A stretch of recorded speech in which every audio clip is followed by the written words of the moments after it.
أعوذ بالله من الشيطان الرجيم بسم الله الرحمن الرحيم الحمد لله رب العالمين والصلاة والسلام على رسوله الكريم وعلى أهله وأصحابه وعلى عباد الله الصالحين أجمعين إلى يوم الدين رب اشرح لي صدري ويسر لي أمري واحلل عقدة من لساني يفقهوا قولي ربنا زدنا علما اللهم فقهنا في الدين. அல்லாஹ்வுடைய மாபெரும் அருட்கொடையான மகத்துவமிக்க குர்ஆனை ஆழமாக புரிந்து கொள்வதற்காக ஹிதாயா குர்ஆன் அகாடமியில் இணைந்திருக்கும் அன்பிற்கினிய சகோதரிகளே, அஸ்ஸலாமு அலைக்கும் வரஹ்மத்துல்லாஹி வபரகாத்துஹு. அல்லாஹ்வுடைய மாபெரும் கிருபையை கொண்டு நாம் அனைவரும் அவனுடைய கலாமை, திருமறையை தெளிவாக புரிந்து அதன் வழி நடந்து அதன் மூலம் அவனுடைய திருப்பொருத்தத்தை பெற்று ஈருலகிலும் வெற்றியை நமக்கு தருவானாக என்ற பிரார்த்தனையுடன் என்னுடைய சிறு துவக்க உரையை ஆரம்பிக்கிறேன். நாம் குர்ஆனை ஏன் தெளிவாக புரிந்து கொள்ள வேண்டும், அதன் அவசியம் என்ன, அதன் முக்கியத்துவம் என்ன என்பதை முதலில் நாம் பார்க்கலாம். சிஸ்டர்ஸ் கேக்குது இல்லையா?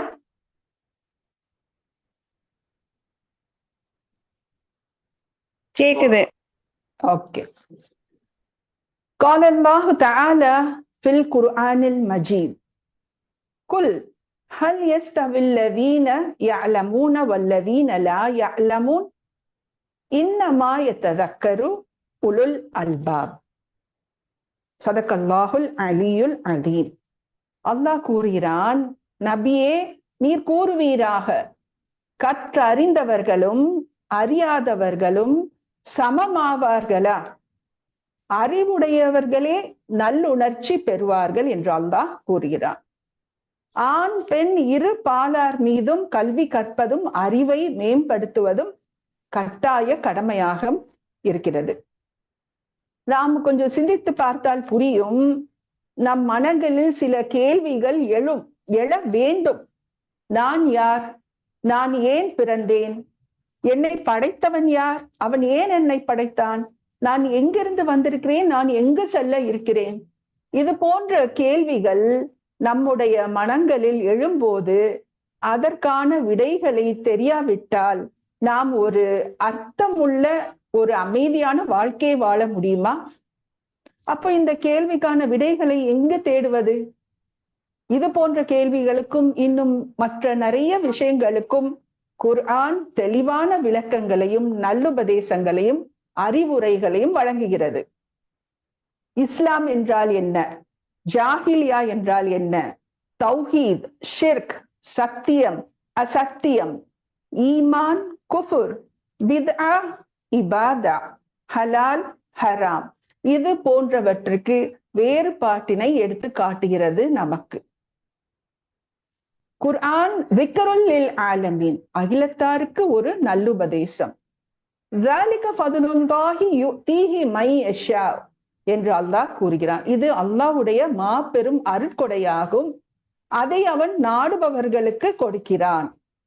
அப்போ இந்த மாபெரும் அருட்கொடைக்கு நாம் எப்படி நன்றி செலுத்துவது? அதை நாம் முதலில் நன்றாக கற்றறிந்து அதன் வழி நடந்து அதனுடைய மகத்தான செய்தியை அனைவருக்கும் எடுத்து சொல்வதுதான் நாம் அல்லாஹ்விற்கு நன்றி சொல்லும் முறையாக இருக்கும். தூதர் ஸல்லல்லாஹு அலைஹி வஸல்லம் அவர்களும் இதைத்தான் நமக்கு கற்றுக் கொடுத்தார்கள். ஹைருக்கும் மன் தஅல்லமல் குர்ஆன வ அல்லமஹு, உங்களில் சிறந்தவர் குர்ஆனை கற்று அதனை கற்றுக் கொடுப்பவரே என்று கூறினார்கள். இப்ப நமக்கு ஒரு சந்தேகம் வரலாம், சாதாரணமான மக்களாகிய நாம் குர்ஆனை புரிந்து கொள்ள முடியுமா? இந்த சந்தேகத்தை நீக்கும் வண்ணமாக அல்லாஹ் சூரா கமர்ல கூறுகிறான், வலக்கது யஸ்ஸர்னல் குர்ஆன லிذிக்ர் ஃபஹல் மின் முத்தகிர். திண்ணமாக நாம் இந்த குர்ஆனை உங்களுக்காக எளிதாக்கி வைத்திருக்கிறோம், நீங்கள் நல்லுபதேசம் பெறுவதற்காக. எனவே நல்லுபதேசம் பெறுபவர் எவரேனும் உண்டா என்று அல்லாஹ் நம்மை தன்னுடைய வேதத்தின் பால் அழைக்கிறான். ஆக நாமும் உடனே லப்பைக் யா அல்லாஹ், இதோ வந்துவிட்டேன் யா அல்லாஹ் என்று விரைந்து அவனுடைய வேதத்தின் பக்கம் நாம் செல்ல வேண்டாமா? அதில் அவன் என்ன கூறியிருக்கிறான், அவனுடைய நல்லுபதேசங்கள் என்ன, விளக்கங்கள் என்ன, அறிவுரைகள் என்ன, சட்ட திட்டங்கள் என்ன, சுவனம், நரகம், மறுமை, இம்மை, வானவர்கள், ஜின்கள் பற்றி எல்லாம் அல்லாஹ் என்ன கூறியிருக்கிறான்?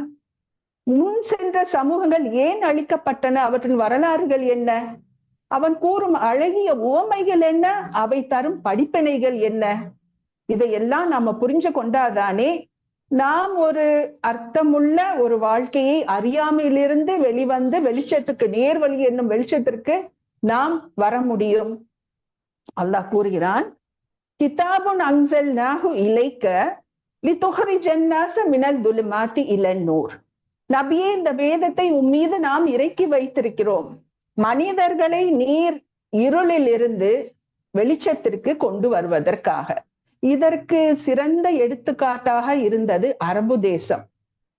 குரான் அவர்களுக்கு மத்தியில் இறக்கி அருளப்படுவதற்கு முன்னர் அறியாமை என்னும் இருளில், ஜாஹிலியாவில் மூழ்கி இருந்தாங்க அந்த அரபு மக்கள். எந்த குற்றம் இல்லாமல் இருந்தது அவங்க சமூகத்துல? கொலை, கொள்ளை, திருட்டு, வட்டி, விபச்சாரம், இன்னும் பெண்களை போக பொருட்களாக பயன்படுத்தி கொண்டிருந்தாங்க. பெண் குழந்தைகளை உயிரோடு புதைச்சி கொண்டிருந்தாங்க. இப்படிப்பட்ட சமூகத்தினர் மத்தியில் குர்ஆன் இறக்கி அருளப்பட்டது. மதுவை தடை செய்யும் சட்டம் வந்தது. மது பீப்பாய்களை தெருவில் போட்டு உடைத்தார்கள். மது ஆறாக பீரிட்டு ஓடியது. ஹிஜாப் பற்றிய சட்டம் இறங்கியதான் தாமதம். பெண்கள் கையில் கிடைத்த துணியெல்லாம் எடுத்து ஹிஜாபாக அணிந்து கொண்டார்கள். முரட்டு சுபாவம் கொண்ட, எந்த ஒழுக்க மாண்புகளையும் பேணாத ஒரு காட்டு மிராண்டித்தனமாக வாழ்ந்து கொண்டிருந்த ஒரு சமூகத்தினர் ஒழுக்க சீலர்களாக, உலகத்திற்கே வழிகாட்டும் தலைவர்களாக மாறினார்கள் என்றால் அந்த மாற்றத்தை, அற்புதத்தை நிகழ்த்தியது சந்தேகம் இல்லாமல் குரான் தான். இப்பொழுதும் அந்த மகத்துவம் மிக்க குரான் நம்மிடையே இருக்கத்தான் செய்கிறது. நவநாகரீக யுகத்துல நம்ம வாழ்ந்து கொண்டிருக்கிறோம். பல துறைகளில் முன்னேற்றத்தையும் வளர்ச்சியும் கண்டிருக்கிறோம். ஆனாலும் நாம் வாழுகின்ற சமூகங்களின் நிலை எப்படி இருக்கு? பல்வேறு குற்றங்கள், தீமைகள், ஒழுக்கக்கேடுகள், அநீதிகள், அனாச்சாரங்கள், அட்டூழியங்கள், அக்கிரமங்கள் எல்லாம் நிறைந்துதானே இருக்கின்றது. இது ஒரு புறம் இருக்க, பல மனிதர்கள் எல்லா செல்வம், செல்வாக்கு, சொத்துக்கள், சுகங்கள், எல்லா வளங்களும் பாக்கியங்களும் இருந்தும் அமைதி இல்லாம தவிக்கிறாங்க. மன நிறைவு கிடையாது. தூக்கமின்றி மன ஆலோசகர்களை தேடி செல்கிறாங்க. இதற்கெல்லாம் என்ன காரணம்? ஒன்று, அவர்கள் குரானை புரிந்து கொள்ளவில்லை, அல்லது அவர்கள் குரானை புரிந்து கொண்டும் அதன் வழி நடக்கவில்லை. குரானுடைய நேர்வழி இன்று எந்த தனி மனிதனும் சரி, சமூகமும் சரி, நாடு, உலகம் எதுவும் அமைதியும் பெற முடியாது. ஒழுக்கமும் ஒற்றுமையும் அங்கு நிலவாது. குரானை நாம எப்படி அணுகிறோம் என்பதிலும் ஒரு முக்கியமான விஷயம் இருக்கிறது. சிலர் தாங்கள் செய்யும் செயல்கள் குரானின் படி இருக்கிறதா என்று பார்ப்பார்கள். அது மிக நல்லதுதான், அல்ஹம்துலில்லாஹ். ஆனால் குரான் செய்யும் சொல்லும் கட்டளைகளை எல்லாம் நம்ம நிறைவேற்றுகிறோமா அப்படின்னு நம்ம பார்க்கணும் இல்லையா? நம்ம அல்லாஹ் கிட்ட கேட்கும் போது நம்ம என்ன கேட்கிறோம்? ஆவல் கொண்டு மிக மேலான சுவனத்தை தா அல்லாஹ், ஜன்னத்துல் ஃபிர்தௌஸை தா அல்லாஹ் அப்படின்னு நம்ம கேட்கிறோமா இல்லையா? அப்ப அதற்கு ஏற்றவாறு நம்முடைய செயல்கள் இருக்கணுமா இல்லையா? நம்ம முஸ்லிம்களாக இருக்கிறதுனால சுவனத்திற்கு ஷுவர் டிக்கெட் ரிசர்வ் பண்ணிட்டோமா என்ன? குரானிலிருந்து சில கட்டளைகளை நிறைவேற்றுவது, சில கட்டளைகளை விட்டு விடுவது, அதற்கு குரான் என்ன சூப்பர் மார்க்கெட் போன்றதா? சில பொருட்களை நாம் எடுத்து வாங்குவோம், தேவையான பொருட்களை, தேவையில்லாத பொருட்களை விட்டு விடுவோம். அதை போன்று நமக்கு இலகுவான கட்டளைகளை நிறைவேற்றுவது, கடினமான கட்டளைகள் விட்டு விடுவது என்றால் அதை எப்படி அல்லாஹ் ஏற்றுக்கொள்வான்? எப்படி அல்லாஹ் அருள் புரிவான்?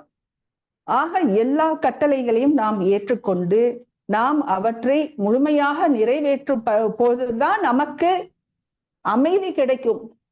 எந்த கஷ்டம், நஷ்டம், துன்பம், துயரம், இழப்பு எது வந்தாலும் நாம் நிதானத்துடன் நிலை குலையாமல் இருப்போம், குர்ஆனுடைய துணையை கொண்டு.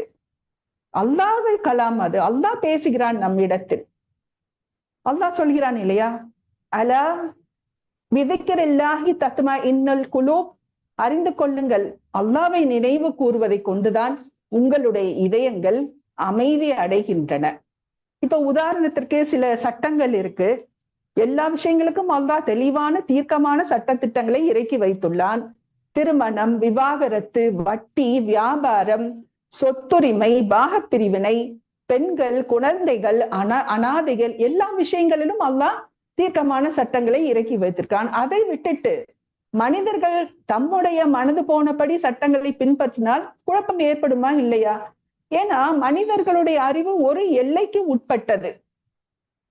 எல்லா மனிதர்களையும் படைக்கின்ற எல்லா மனிதர்களுடைய ஆசாபாசங்கள், உணர்வுகள், தேவைகள், பலங்கள், பலவீனங்கள் எல்லாவற்றையும் அறிந்திருக்கின்ற அல்லாஹ்விற்கு தான் மனிதனுக்கு ஏற்ற சட்டங்களை இறக்கி அருள முடியும். அதை பின்பற்றினால் நமக்கு அமைதி கிடைக்கும். ஆக அல்லாஹ்வுடைய கட்டளைகளை முழுமையாக நம்ம பின்பற்றும் போது எந்த மன ஆலோசகரும் தேவையில்லை நமக்கு. குர்ஆன் ஒன்றே நமக்கு போதும். பலர் குர்ஆனை தினந்தோறும் ஓதுகிறார்கள், நம்ம பார்க்கிறோம். ஆனாலும் குர்ஆனுடைய தாக்கம் அவர்களிடத்தில் தென்படுவதில்லையே. வீணான விஷயங்களில், அனாச்சாரங்களில் மூழ்கி இருக்கிறாங்க. இது ஏன்? இதற்கு காரணம் என்ன?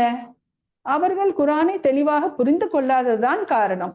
இவர்களை குறித்து அல்லாஹ் சொல்கிறான் குர்ஆன்ல, அஃபலா யததப்பரூனல் குர்ஆன் அம் அலா குலூபிஹிம் அக்ஃபாலுஹா, இவர்கள் குர்ஆனை சிந்தித்து பார்க்கவில்லையா அல்லது அவர்களுடைய இதயங்களில் பூட்டுக்கள் இருக்கின்றனவா என்ன? அப்ப இதுல இருந்து நம்ம புரிஞ்சு கொள்றது, குர்ஆனை நாம் வெறும் கண்களாலும் நாவினால் மட்டும் ஓதினால் போதாது. அதுக்கு நிச்சயமாக பரக்கத் இருக்கிறது, கூலி இருக்கிறது. ஒவ்வொரு எழுத்திற்கும் அல்லாஹ் கூலியை வழங்குகிறான் என்று வாக்களித்திருக்கிறான். ஆனால் அதற்காக மட்டுமா குர்ஆன் இறக்கப்பட்டது? இந்த உலகத்தில் நாம் நேர்வழி பெற்று அமைதியான ஒரு சாலிகான வாழ்க்கை வாழ்ந்து மறுமையிலும் மேலான சுவனபதியை பெறுவதற்காக தானே அல்லாஹ் அவனுடைய திருமறையை இறக்கி அருளியுள்ளான். அதனால் நாம் குர்ஆனை தெளிவாக புரிந்து கொள்ள வேண்டும். குர்ஆனுடைய தலைப்புகள், விரிவான தலைப்புகள் 3: தௌஹீத், ரிசாலத், ஆஹிரத். தௌஹீத் என்ற ஏகத்துவத்தை நாம புரிஞ்சு கொண்டாதான் எல்லா வகையான ஷிர்க்கிலிருந்தும் நாம் நம்மை பாதுகாத்து கொள்ள முடியும். ரிசாலத், தூதுத்துவம், தூதர்களை பற்றி நம்ம தெரிந்து கொள்ளும் போது எவ்வளவு துன்பத்திற்கு அவர்கள் உள்ளானார்கள், சோதனைகளை சந்தித்தார்கள், தியாகங்களை செய்தார்கள். அப்படி இருந்தும் பொறுமையுடன் உறுதியாக இருந்த போது அல்லாஹ்வுடைய உதவி அவர்களுக்கு வந்தது என்பதை நாம் அறிந்து கொள்ளும் போது நமக்கும் ஒரு உறுதி பிறக்கும், தியாக உணர்வு ஏற்படும், ஈமான்ல உறுதி அதிகரிக்கும். அதே போல ஆகிரத், மறுமையை பற்றி நாம தெரிந்து கொள்ளும் போது மறுமை வாழ்க்கைக்காக நம்மை நாம் தயார் செய்து கொள்வோம். சிலர், ஏன் பலர் தங்களுடைய நேரம், முயற்சி, உழைப்பு எல்லாவற்றையும் பயன்படுத்தி அயராது உழைக்கிறாங்க, செல்வங்களை சேர்க்கிறாங்க, சொத்துக்களை குமிக்கிறாங்க. அல்லாஹ்வை நினைவு கூறுவதற்கு கூட அவர்களுக்கு நேரம் இருப்பதில்லை. அல்லாஹ் நாடினால் இவை அனைத்தும் ஒரு நொடி பொழுதில் அழிந்து விடக்கூடும் இல்லையா? சரி, அப்படியே அவை நிலைத்திருந்தாலும் கூட ஒரு நாள் அவன் மரணிக்கும் போது எப்படி இந்த உலகத்திற்கு வெறுங்கையுடன் தனித்தவனாக வந்தானோ அதை போன்று அவன் தனித்தவனாக தானே அல்லாஹ்விடம் செல்ல வேண்டும். அப்படி என்றால் என்றுமே அழியாத, நஷ்டமே அளிக்காத, மரணத்திற்கு பின்னரும் ஒரு மனிதனிற்கு பயன் அளிக்கக்கூடிய ஒரு வர்த்தகம் இருக்கிறதா என்றால் ஏன் இல்லை? நிச்சயமாக இருக்கிறது என்று அல்லாஹ் ஆணித்தரமாக கூறுகிறான். சூரா ஃபாத்திர்ல அல்லாஹ் கூறுவது, இன்னல்லதீன யத்லூன கிதாபல்லாஹி வ அகாமுஸ் ஸலாத்த வ அன்ஃபகு மிம்மா ரஸக்னாஹும் சிர்ரன் வ அலானியத்தன் யர்ஜூன திஜாரத்தன் லன் தபூர். நிச்சயமாக எவர்கள் வேதத்தை ஓதி தொழுகையை நிலைநிறுத்தி நாம் அவர்களுக்கு வழங்கியவற்றிலிருந்து ரகசியமாகவும் வெளிப்படையாகவும் செலவு செய்கிறார்களோ, நிச்சயமாக அவர்கள் என்றுமே அழியாத ஒரு வர்த்தகத்தின் மீது, வியாபாரத்தின் மீது ஆதரவு வைக்கிறார்கள் என்று அல்லாஹ் வாக்களிக்கிறான். ஆக இந்த வசனத்தின் பொருள் எப்பொழுதும் நாம தொழுது கொண்டும் திக்ரு செய்து கொண்டும் ஓதிக்கொண்டு மட்டுமே இருக்க வேண்டும், உலக விவகாரங்களில் ஈடுபடவே கூடாது என்பதல்ல, அது சாத்தியமும் அல்ல. நாம் நினைவில் வைத்துக் கொள்ள வேண்டியது, இம்மையை துறக்காதே, மறுமையை மறக்காதே. இம்மையை துறக்காதே, மறுமையை மறக்காதே. ஒவ்வொன்றுக்கும் அதற்கு உரிய முக்கியத்துவத்தை நாம் கொடுக்க வேண்டும். ஏன்னா இந்த உலகம் தற்காலிகமானது. அல்லாஹ் மறுமையில மனிதனிடம் கேட்பானாம், இந்த உலகத்தில் எவ்வளவு நாட்கள் நீ தங்கி இருந்தாய்? அப்பொழுது மனிதன் கூறுவானாம், நான் ஒரு நாள் அல்லது ஒரு நாளின் ஒரு பொழுது தங்கி இருந்தேன் யா அல்லாஹ் என்று அவன் கூறுவானாம். அவ்வளவு அற்பமாக தோன்றும் இந்த உலக வாழ்க்கை மனிதனுக்கு மறுமையில். ஆக நாம் இந்த உலக வாழ்க்கையில் நல்ல விதைகளை விதைத்தால்தான், நல்ல அமல்களை செய்தால்தான் மறுமையில் நல்ல அறுவடையை பெற முடியும், மேலான சுவனபதியை பெற முடியும். இறுதியாக குர்ஆனிற்கு நம் மீது சில உரிமைகள் உண்டு. அவை நாம் குர்ஆனிற்கு செய்ய வேண்டிய கடமைகள். இதை சுலபமாக எளிதாக ஞாபகம் வைத்துக் கொள்வதற்கு 5 T's என்று ஞாபகம் வைத்துக் கொள்ளலாம். முதல் டி திலாவத். வரத்திலில் குர்ஆன தர்தீலா என்று அல்லாஹ் சொல்கிறான் இல்லையா, நிறுத்தி நிதானமாக அழகான முறையில் ஓதுங்கள் என்று. அவ்வாறு நாம் நிறுத்தி நிதானமாக அழகிய முறையில் சரியான உச்சரிப்புடன் தஜ்வீதுடன் ஓத வேண்டும். இரண்டாவது டி ததப்பர், சிந்தித்து உணர வேண்டும். அல்லாஹ்வுடைய வசனங்களை சிந்தித்து உணர வேண்டும். மூன்றாவது ததக்கர், அவற்றிலிருந்து நாம் நல்லுபதேசம் பெற வேண்டும். நான்காவது தஅமீல், நாம் அவற்றை நடைமுறைப்படுத்த வேண்டும். தூதர் ஸல்லல்லாஹு அலைஹி வஸல்லம் அவர்களுடைய வாழ்க்கை எப்படி இருந்தது என்று ஆயிஷா ரலியல்லாஹு அன்ஹா அவர்களிடம் கேட்டாங்க இல்லையா, அப்ப என்ன சொன்னாங்க? குர்ஆனாக இருந்தது. ஆக நம்முடைய வாழ்க்கையும் குர்ஆனாக இருக்க வேண்டும். ஐந்தாவது தப்லீக், இந்த மகத்தான செய்தியை நாம் அனைவருக்கும் அழகிய முறையில் எடுத்து சொல்ல வேண்டும். இவை அனைத்தும் நாம் குர்ஆனிற்கு செய்ய வேண்டிய கடமைகள், குர்ஆனிற்கு நம் மீதுள்ள உரிமைகள். ஆக குர்ஆன் நம்முடைய உள்ளங்களில் ஒளியை பாய்ச்சி நம்மை இயக்கும் கருவியாக ஆக்கி வைப்பானாக அல்லாஹ் என்ற பிரார்த்தனையுடன் என்னுடைய உரையை நிறைவு செய்கிறேன். வஆஹிர் தஅவானா அனில் ஹம்துலில்லாஹி ரப்பில் ஆலமீன். அடுத்து நாம பார்க்க இருப்பது சூரா ஃபாத்திஹா. சூரா ஃபாத்திஹா நமக்கு தெரியும், குர்ஆனுடைய முதல் சூரா. முழுமையாக தூதர் ஸல்லல்லாஹு அலைஹி வஸல்லம் அவர்களுக்கு வழங்கப்பட்ட முதல் சூராவும் சூரா ஃபாத்திஹா தான். அஊது பில்லாஹி மினஷ் ஷைத்தானிர் ரஜீம். பிஸ்மில்லாஹிர் ரஹ்மானிர் ரஹீம். அல்ஹம்துலில்லாஹி ரப்பில் ஆலமீன். அர்-ரஹ்மானிர் ரஹீம். மாலிகி யௌமித்தீன். إياك نعبد وإياك نستعين. اهدنا الصراط المستقيم. صراط الذين أنعمت عليهم غير المغضوب عليهم ولا الضالين. ஆமீன். சூரா ஃபாத்திஹா நம்ம ஓதுறதுக்கு முன்னாடி எப்படி ஆரம்பிச்சோம்? அஊது பில்லாஹி மினஷ் ஷைத்தானிர் ரஜீம் என்று ஆரம்பிச்சோம். அதற்கு பின்னர் பிஸ்மில்லாஹிர் ரஹ்மானிர் ரஹீம் என்று கூறினோம் இல்லையா? அதனால முதல்ல அஊது பில்லாஹி மினஷ் ஷைத்தான் நிர்ரஜீம் என்பதற்கான, இதற்கு பெயர் இஸ்தியாதா. இதற்கான பொருளை முதலில் பார்க்கலாம், பின்னர் விளக்கத்தை பார்க்கலாம். அஊது நான் பாதுகாவல் தேடுகிறேன், பில்லாஹி அல்லாஹ்வை கொண்டு, மினஷ் ஷைத்தான் ஷைத்தானிடம் இருந்து, அர் ரஜீம் விரட்டப்பட்ட ஷைத்தானிடம் இருந்து. சேர்த்து சொல்லும் போது நான் பாதுகாவல் தேடுகிறேன் அல்லாஹ்வை கொண்டு விரட்டப்பட்ட ஷைத்தானிடம் இருந்து. நான் பாதுகாவல் தேடுகிறேன் என்று நம்ம சொல்லும் போது அப்போ நாம எதை ஒப்புக்கொள்கிறோம்? என்னால் என்னை பாதுகாக்க முடியாது, எனக்கு பாதுகாவல் தேவை என்ற நம்முடைய இயலாமையை வெளிப்படுத்துகிறோம்.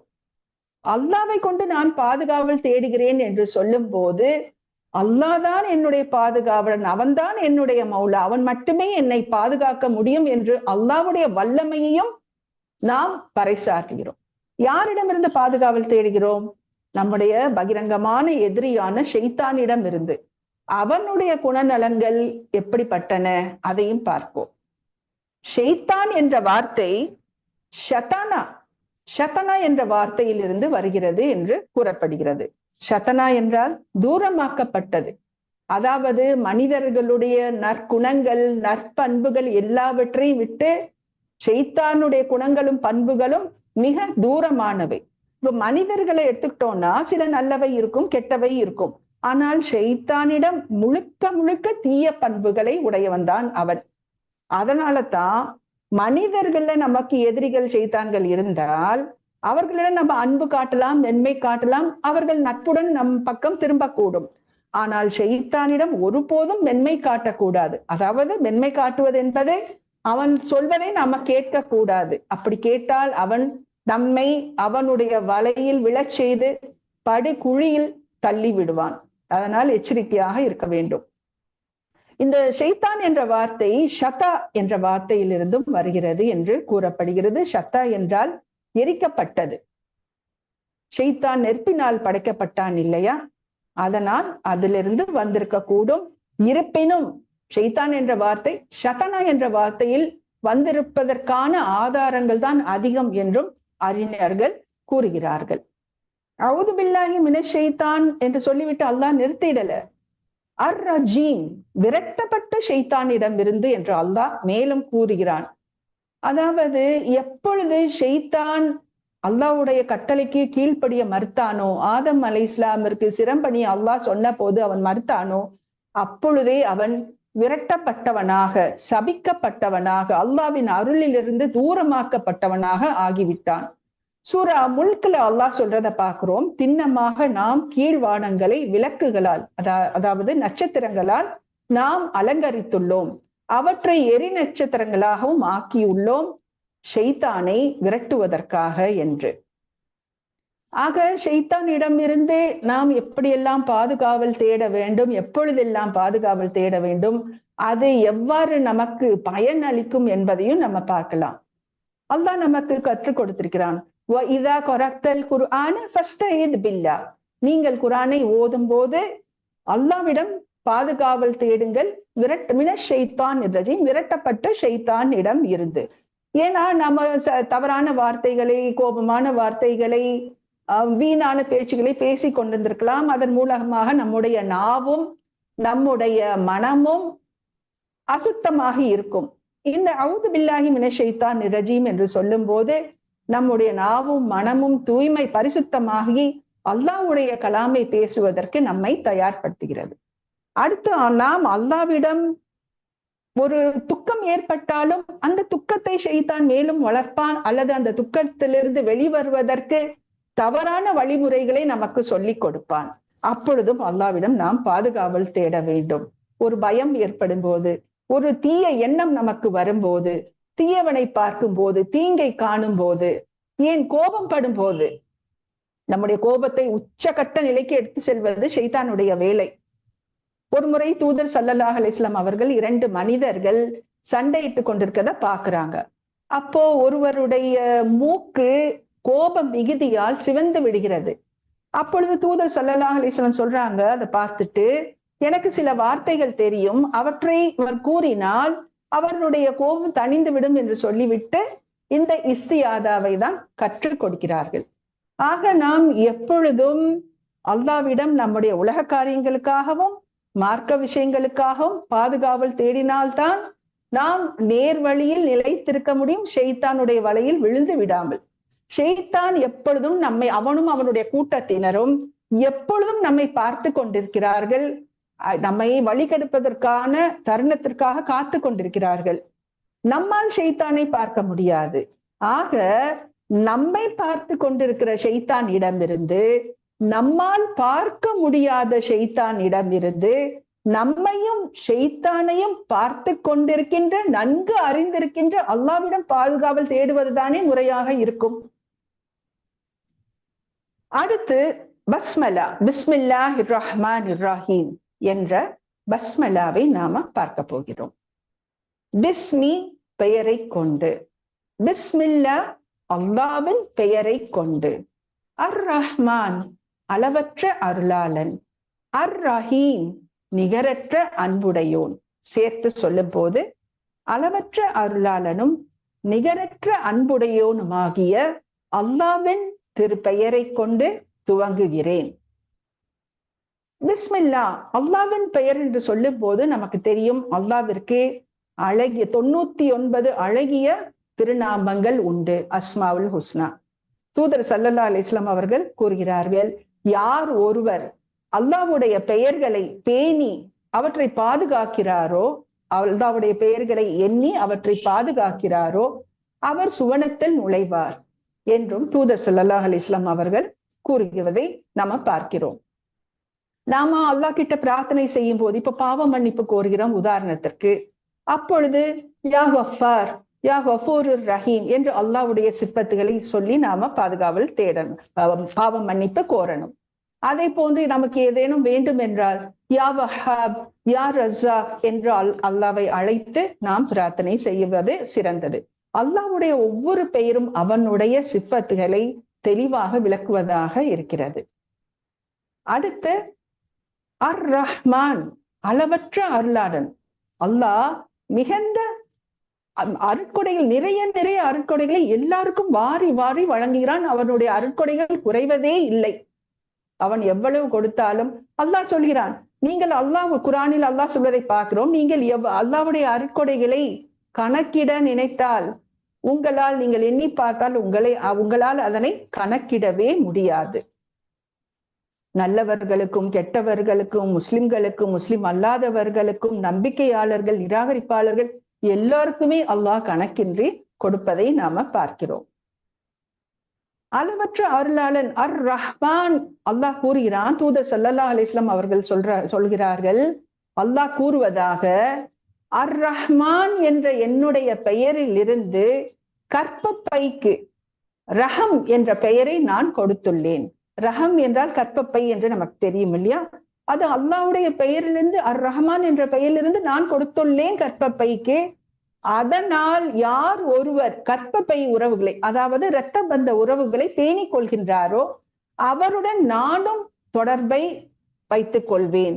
ஆனால் யார் ஒருவர் அதனை துண்டித்து விடுகிறாரோ நானும் அவருடனான தொடர்பை துண்டித்து விடுவேன் என்று அல்லாஹ் சொல்வதை நாம பார்க்கிறோம். அடுத்து அர் ரஹீம், அர் ரஹ்மான் என்ற அல்லாஹ்வுடைய சிப்பத்திற்கு இன்னும் மெருகூட்டுவதாக, வலுவூட்டுவதாக இருக்கிறது இந்த அர் ரஹீம். நிகரற்ற அன்புடையோன். அன்பிற்கு இலக்கணமாக நம்ம சொல்வது எதை? தாய் அன்பை.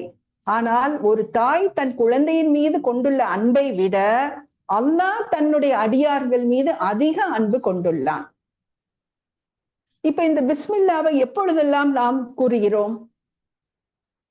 எந்த ஒரு நல்ல காரியத்தை ஆரம்பிப்பதற்கு முன்னரும் பிஸ்மி சொல்லி ஆரம்பிப்பது மிக சிறந்தது. அபு ஹுரைரா ரலியல்லாஹு அன்ஹு அறிவிக்கிறார்கள், தூதர் ஸல்லல்லாஹு அலைஹி வஸல்லம் அவர்கள் கூறியதாக, எவர் ஒருவர் ஒது செய்வதற்கு முன்னர் பிஸ்மில்லா என்று சொல்லவில்லையோ அவருடைய ஒது செல்லாது. தூதர் ஸல்லல்லாஹு அலைஹி வஸல்லம் அவர்கள் நமக்கு கற்றுக் கொடுத்தது, நீங்கள் பிஸ்மி சொல்லி உங்களுடைய வலது கரத்தால் உங்களுக்கு அருகில் உள்ள உணவை உண்ணுங்கள் என்றும் கற்றுக் கொடுத்தார்கள். நாம உறங்க செல்வதற்கு முன்னர் நாம் சொல்வது அல்லாஹும்ம பிஸ்மிக அமுத்து வ அஹ்யா. நாம் வாகனத்தில் ஏறும்போது அல்லது பயணத்தை துவங்கும் போது நாம் சொல்வது பிஸ்மில்லாஹி தவக்கல்து அலல்லாஹ் வலா ஹவுல வலா குவத இல்லா பில்லாஹ்.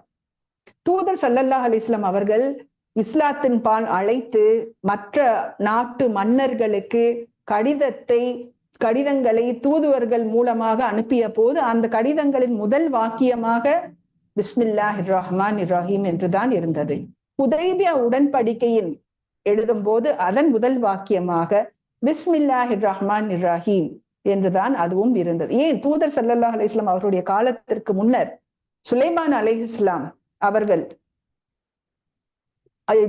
ஷீபா நாட்டு அரசி பில்கிஸ்க்கு எழுதிய கடிதத்தில் அதுவும் பிஸ்மில்லாஹிர் ரஹ்மானிர் ரஹீம் என்றுதான் ஆரம்பித்தது என்பதை அல்லாஹ் குரானிலேயே குறிப்பிட்டிருக்கிறத நம்ம பார்க்கிறோம். இப்ப இந்த பிஸ்மில்லாஹிர் ரஹ்மானிர் ரஹீம் என்று சொல்வதனால் விளையும் நன்மைகள் என்ன, அதையும் பார்க்கலாம். பிஸ்மில்லாஹிர் ரஹ்மானிர் ரஹீம் என்று சொல்லி ஒருவன் ஒரு காரியத்தை செய்ய துவங்கும் போது அவன் ஒரு முறைக்கு 2 முறை சிந்திப்பான். அல்லாஹ்வுடைய பெயரை கொண்டு நாம் ஆரம்பிக்கிறோம் என்று சொல்லுகிறோமே, அப்போ நாம செய்ய போகிற அந்த காரியம் அதற்கு தகுதியுடையதாக இருக்கிறதா என்று சிந்தித்து பார்த்து அதில் ஏதும் தவறு இருந்தால் அதனை திருத்திக் கொள்வதற்கு வாய்ப்புகள் அதிகம். இரண்டாவதாக, பிஸ்மி என்று சொல்லி ஆரம்பித்து ஒரு காரியத்தில் ஈடுபடும் போது ஒரு மனிதனுடைய எண்ணங்களும் செயல்களும் தூய்மை அடைந்து விடுகின்றன. அவனுடைய ஆரம்பமே மிக நன்றாக அமைந்து விடுகிறது. மூன்றாவதாக, எல்லாவற்றுக்கும் மேலாக அல்லாஹ்வுடைய ஆதரவும் உதவியும் கிடைக்கும். அவன் செய்யும் காரியத்தில் பரக்கத் உண்டாகும். அடுத்து ஷைத்தானிடமிருந்தும் பாதுகாப்பு கிடைக்கும். தூதர் ஸல்லல்லாஹு அலைஹி வஸல்லம் அவர்கள் ஒரு முறை ஒட்டகத்தில் பயணித்துக் கொண்டு இருக்கும் போது ஒட்டகத்தின் கால் இடறி விடுகிறது. தூதருடன் பயணித்தவர் ஷைத்தானை சபிக்கிறார். அப்பொழுது தூதர் ஸல்லல்லாஹு அலைஹி வஸல்லம் அவங்க சொல்றாங்க, நீர் ஷைத்தானை சபிக்காதீர். அப்படி சபித்தால் ஷைத்தான் இருமாப்பு கொண்டு என்னால் தான் இது நடந்தது என்று கர்வத்தோடு சொல்வான். அதற்கு மாறாக நீங்கள் பிஸ்மில்லாஹிர் ரஹ்மானிர் ரஹீம் என்று சொல்லிவிடுங்கள். அப்பொழுது ஷைத்தான் கூனி குறுகி ஒரு ஈயை விட சிறியதாக ஆகிவிடுவான் என்றும் கற்றுக் கொடுத்தார்கள். ஆக நாம் இப்பொழுது பார்த்தது இஸ்தியாதா என்பதற்கான பொருளையும் விளக்கத்தையும் அதன் முக்கியத்துவத்தையும் பார்த்தோம். அடுத்து பிஸ்மில்லாஹிர் ரஹ்மானிர் ரஹீம் என்பதற்கான பொருளையும் விளக்கத்தையும் அதனுடைய முக்கியத்துவத்தையும் பார்த்தோம். பிஸ்மில்லாஹிர் ரஹ்மானிர் ரஹீம் என்பது சூரா ஃபாத்திஹாவின் முதல் வசனம். சூரா ஃபாத்திஹாவின் அடுத்தடுத்த வசனங்களை நாம் அடுத்து பார்ப்போம் இன்ஷா அல்லாஹ் அடுத்த வகுப்பில்.